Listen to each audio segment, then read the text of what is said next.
देखिए, प्रशांत किशोर इन दिनों भारतीय जनता पार्टी के नेताओं के साथ साथ जदयू के मंत्री हैं अशोक चौधरी, उन पर जो है 200 करोड़ रुपए का जो है घोटाले का आरोप लगाया। उसके बाद जो है जदयू के मंत्री नीरज कुमार जो रहे, पूर्व मंत्री नीरज कुमार प्रवक्ता भी हैं, उन्होंने मंत्री को कहा कि आप स्पष्टीकरण दीजिए, क्योंकि नीतीश कुमार कभी भी भ्रष्टाचार से कोई भी उनका नाता नहीं रहा है, कभी भी पार्टी के छवि पर सवाल खड़े नहीं किए।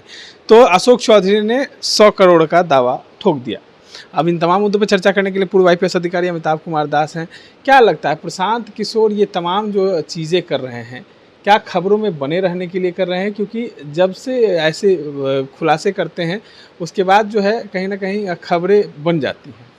नहीं, खबरों में तो हर नेता बना रहना चाहता है, ऐसा नहीं कि बस प्रशांत किशोर। लेकिन जो भी काम प्रशांत किशोर कर रहे हैं उसका मैं स्वागत करता हूँ, क्योंकि वो बहुत सारे नेताओं की पोल पट्टी खोल रहे हैं और जनता तक बता रहे हैं कि किस तरह बिहार में मतलब लूट खसूट का बाज़ार गर्म है। देखिए, होता क्या है, प्रशांत किशोर के साथ अच्छी बात क्या है कि उनके पास एक बहुत अच्छी टीम है, एक रिसर्च वाली टीम। इसलिए जो वो इल्ज़ाम लगाते हैं, कोई भी आरोप लगाते हैं, तो ऐसा नहीं कि सिर्फ हवा में लगा देते हैं, वो पूरे दस्तावेज़ों के साथ, अभिलेखों के साथ, कागज़ पत्तर के साथ वो बातें करते हैं। कहा गया है सर कि उनके पार्टी में भी तो RCP सिंह है, जो 15 सालों तक नीतीश कुमार के शासनकाल में रहे और उन पर कई आरोप लगते थे कि ट्रांसफ़र पोस्टिंग के नाम पर पैसे उगाही करते हैं। क्या अब वो भी भाजपा के जैसे वॉशिंग मशीन भाजपा हो गई, जनस्वराज भी वॉशिंग मशीन? नहीं, सही बात है। देखिए, RCP सिंह एक विवादित व्यक्ति रहे, इसमें कोई दो राय नहीं है, है ना? RCP टैक्स की भी चर्चा होती थी, ये भी बात बिहार का बच्चा जानता है। और मैं ये नहीं कह रहा कि प्रशांत किशोर की पार्टी में जितने लोग हैं सब एकदम मतलब दूध के धुले हुए हैं। उनकी पार्टी में भी विवादित लोग हैं। बहुत लोग तो इसलिए चले गए उनकी पार्टी में कि और जगह उनको कोई मतलब ठौर ठिकाना नहीं मिला। तो उस हद तक जनसुराज थोड़ा मतलब कूड़ेदान भी बन गई है बिहार की राजनीति का। वो सही बात है, लेकिन जिन लोगों की हाल में उन्होंने मतलब पोल खोली है प्रशांत किशोर ने, मान लीजिए मोटा-मोटी 5 बड़े नेताओं की उन्होंने पोल खोली है। दिलीप जायसवाल, संजय जायसवाल, सम्राट चौधरी, अशोक चौधरी और मंगल पांडे, इन बड़े 5 नेताओं की पोल खोली है।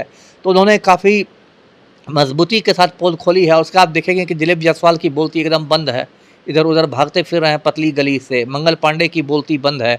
अशोक चौधरी ने इसलिए 100 करोड़ का एक लीगल नोटिस माया है क्योंकि अशोक चौधरी की कुर्सी डोलने लगी है। पार्टी भी उनके साथ मजबूती से नहीं खड़ी है। नीरज कुमार तक कह रहे हैं कि उनको स्पष्टीकरण देना चाहिए। तो अशोक चौधरी को घबराहट है कि कहीं इसी में मेरी कुर्सी ना चली जाए, तो वो थोड़ा आक्रामक दिख रहे हैं। लेकिन इन लोग को तो प्रशांत किशोर ने बिल्कुल बचाव के मुद्रा में तो ला ही दिया है ना।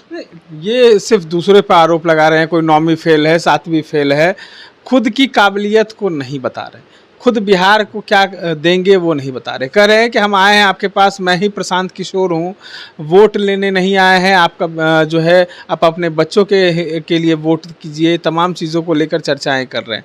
लेकिन बिहार का क्या रणनीति रहेगा, क्या स्ट्रक्चर रहेगा? 1 घंटे में शराब चालू करने की बात करते हैं। नहीं, ठीक है, देखिए 9वीं फेल और ये कहना, ये सब तो खैर राजनीति में एक वो भी राजनीति संस्कृति का एक हिस्सा ही है। लोग एक दूसरे पर मतलब कटाक्ष करते हैं, आरोप प्रत्यारोप करते हैं, तो वो कोई बात नहीं है कि सिर्फ प्रशांत किशोर ऐसा कर रहे हैं। लेकिन देखिए, उन्होंने एक अच्छी बात मैं फिर ये कहूँगा प्रशांत किशोर में कि उन्होंने पलायन के मुद्दे को विमर्श के केंद्र में लाके खड़ा कर दिया है। जैसे अब तक बिहार की राजनीति खाली जात पात, माई समीकरण, लवकुश समीकरण, कुर्मी कुशवाहा ये वो होती थी, या फिर भाजपा की नफरत की राजनीति होती थी, हिंदू मुसलमान की राजनीति। जो असली मुद्दे हैं, ज्वलंत मुद्दे, उन पर तो कोई बिहार में चर्चा करता नहीं था। प्रशांत किशोर ने एक अच्छा काम किया कि गांव-गांव घूम के उन्होंने एक पलायन के मुद्दे को उन्होंने केंद्र में ला दिया है और कहते हैं कि भाई वोट आप दीजिए तो नेताओं के बच्चों का चेहरा देख के वोट नहीं दीजिए, अपने बच्चों का चेहरा देख के वोट दीजिए। तो ये तो काम उन्होंने एक अच्छा काम किया और इस वजह से सभी पार्टियों पर दबाव बन गया। अब सभी पार्टियां देखिए रोजगार की बात कर रही है, पहले तो इसकी चर्चा भी नहीं होती थी। जी, कई लोग ये भी कहते हैं कि प्रशांत किशोर जो है वो कहते हैं कि हम बिहार को आगे बढ़ाएंगे, लेकिन वही प्रशांत किशोर प्रधानमंत्री का स्क्रिप्ट लिखते हैं 2014 में और चीनी मिल को चालू करने की बात करते हैं। वो उन्होंने एक मीडिया चैनल पे ये स्वीकारा भी है कि हमने प्रधानमंत्री का जो है स्क्रिप्ट लिखा। 7 निश्चय योजना जो थी, 7 निश्चय योजना में वो उनका हाथ था। आज धरातल पे 7 निश्चय का क्या हाल है और कार्य कितना हुआ चीनी मिल का, वो तमाम चीज़ें आप जान रहे हैं। तो क्या लगता है इन तमाम चीज़ों का झूठे वादे प्रशांत किशोर ने ही न करवाए थे? नहीं, ये बात तो थोड़ी सही है कि देखिए प्रशांत किशोर के साथ एक विश्वसनीयता का तो संकट है ही ना।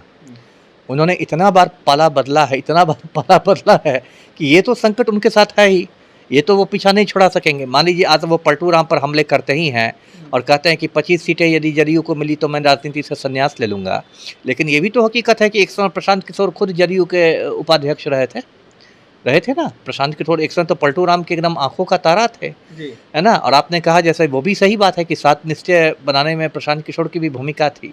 तो ये बात तो है कि जब आपने इतने लोगों के साथ काम किया है तो फिर उन लोग ने जो वो काम धरातल पे नहीं उतरा, तो आप जो वादे वही मैं कह रहा हूँ कि उसमें यदि विफलताएं हुई तो उसमें ठीकरा आपके भी सर पर भी फूटेगा ही। उससे आप कैसे बच जाइएगा? यदि आपने 7 निश्चय कार्यक्रम किया था और आप जदयू में आप उपाध्यक्ष के पद पर रहे भी और आप ठीक से उसको लागू नहीं करवा सके तो सवाल आपसे पूछे ही जाएंगे। तमाम चीज़ों को बता रहे थे पूर्व आईपीएस अधिकारी अमिताभ कुमार दास थे। इस तरह के तमाम अपडेट्स के लिए बने रहे इनसाइडर लाइव के साथ। धन्यवाद।